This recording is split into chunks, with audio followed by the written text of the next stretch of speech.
There was a story in the New York Times over the weekend that basically tells you everything you need to know about the alliance between filthy rich Republicans and Donald Trump. Here's the lead. Republicans are struggling to make the $1.5 trillion Trump tax cuts a winning issue with voters, but the cuts are helping the party in another crucial way, unlocking tens of millions of dollars in campaign donations from the wealthy conservatives and corporate interests that benefited handsomely from it. It goes on to highlight donors like Sheldon Adelson, who got $700 million from the Trump tax cuts and then donated $30 million to Paul Ryan's super PAC. Other donors include oil companies and Wall Street types, and the best part is very few of the super PAC ads that they are funding talk about the tax cut at all because they know it's not popular with the rest of the base. Do you think that Sheldon Adelson gave Paul Ryan 5 stars when he added that tip? Or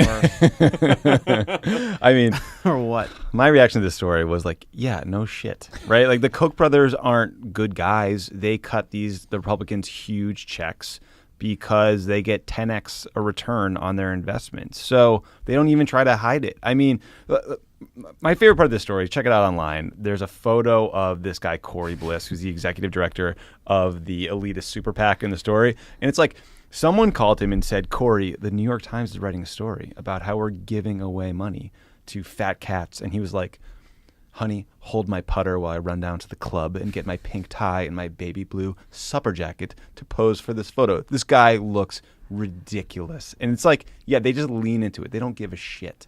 And it also says a lot about sort of the alliance between the Trump populist nationalists and the rest of the Republican Party that's sort of dying off right now. It's completely phony. It's like Trump campaigns, I'm going to be a champion for working people, right? His only legislative achievement in office is a tax cut, $1 trillion+ tax cut for the biggest corporations and rich people. That will raise taxes on poor people. That will raise taxes on poor people. That while he was trying to pass, multiple Republican politicians said out loud, if we don't pass this tax cut, my donors told me their wallets are shut. That's at Chris Collins, who was arrested for insider trading. From the White House lawn, by was the way. caught saying, my donors are basically saying, get it done or don't ever call me again. So they get it done. They pass the tax cut. It goes to all these rich people. And then what do? They pour it back into these ads to keep control of the Republican Congress. But they don't advertise the tax cuts in the ads. In the ads, they talk about how brown people are going to come and kill your family.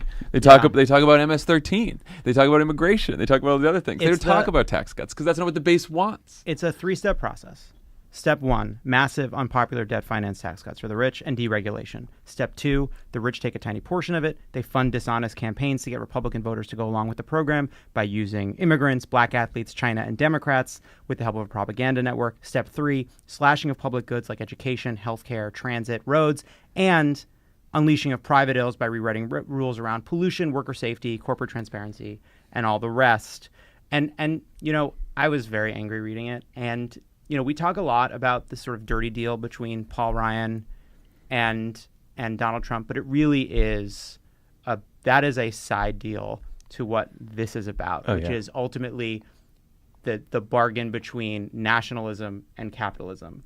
And the consequence is a kind of inequality and unfairness. It's an oligarchy. It saps. It is. It's an oligarchy. It saps the bonds of society. I don't think it's an exaggeration to say that in this election we're trying to prove that this bargain didn't pay off for them and that saving the country depends on that being true. Well, you know what step doesn't occur in the process you outlined is investment in the economy or wage increases or job creation. I mean, what happened is stock buybacks are up to $1 trillion, or expected to be $1 trillion this year. That's up 80% from this period last year. So these are not investing at all. They're not creating new jobs. They're buying shares in the company that the CEOs mostly own, the workers don't own. So they make money and they can flip the stock. And the way you keep it running is with a giant propaganda machine. That is the key, right? And so part of that propaganda are these super PACs and the super PAC ads and all the political stuff they're doing. The other part is Fox News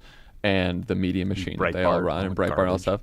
And it's very instructive that the story the propaganda machine tells is not how free market capitalism will cure all the ills in the world. Yeah. The story they tell is that, liberal elites are, letting in all kinds of immigrants and refugees to destroy the country. But I do think that Democrats need to tell that story and expose that truth and just sort of be honest about what's going on. Yeah. Like, and not worry about having been called class warfare, because it's being waged on us all day, every right, day. Right. Yeah.